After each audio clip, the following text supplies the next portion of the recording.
Hello and good evening. I'm making a video after many days, and today it is about the Ramakrishna movement. So let's begin. Vivekananda traveled extensively through India, sometimes by train, sometimes on foot. He was shocked to see the conditions of rural India. People ignorant, superstitious, half starved, and victims of caste tyranny.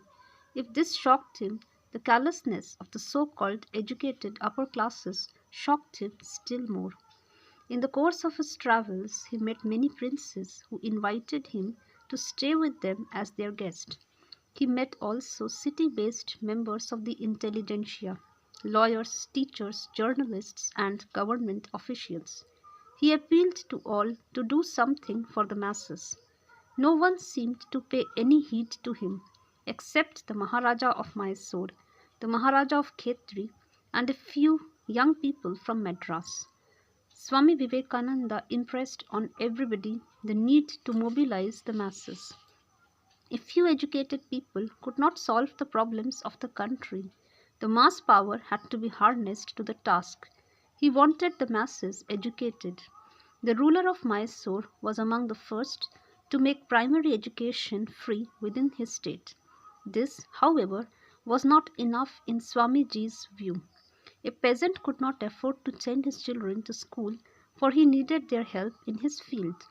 He wanted education taken to the peasant's doorstep so that the peasant's children could work and learn at the same time. It was a kind of non formal education which perhaps he visualized. His letters to the Maharaja of Mysore on the subject show how much thought he had given to the subject and how original he was.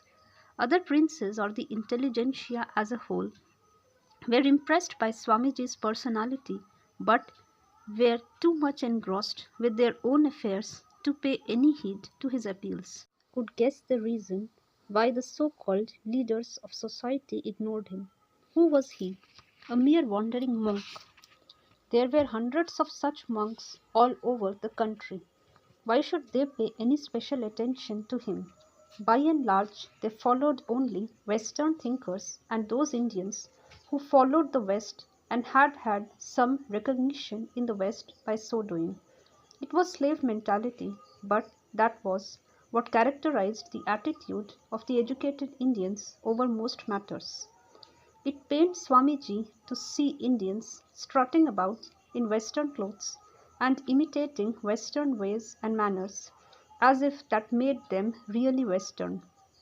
Later, he would call out to the nation and say, "Feel proud that you are Indians, even if you are wearing a loin cloth." He was not opposed to learning from the West, for he knew the Western people had some great qualities, and it was because of those qualities that they had become so rich and powerful. He wanted India to learn science and technology from the West and its power to organize and its practical sense, but at the same time retain its high moral and spiritual idealism. But the selfishness of the so called educated people pained him more. They were happy if they could care for themselves, and they gave a damn to what happened to other people. Swamiji wanted to draw their attention to the miserable condition of the masses, illiterate, always on the verge of starvation, superstitious, and victims of oppression by the upper castes and the rich landlords. As Swamiji arrived in Madras, young people gathered around him, drawn by his bright looks and inspiring talks. They begged him to go to the USA to attend the forthcoming Parliament of Religions in Chicago to represent Hinduism. They even started raising funds for the purpose. Swamiji was at first reluctant but later felt some good might come out of his visit to the West, for if he could make some impression there, his people back at home, who always judged a thing good or bad according as the Western critics thought of it, would then give him a respectful hearing. That is exactly what happened. Swamiji made a tremendous impression, first in the USA and then also in England. The press paid him the highest tributes as an exponent of India's age old values. Overnight, he became a great national hero in India. Suddenly, it was brought home to them that there must be something in Indian thought that Western intelligentsia feel compelled to admire. Slowly but inevitably, they began to revise their opinions about their own country and civilization. They began to suspect that perhaps they were not as backward as they once thought, and in areas like religion and philosophy, in art and literature, they were perhaps more advanced than the Western people.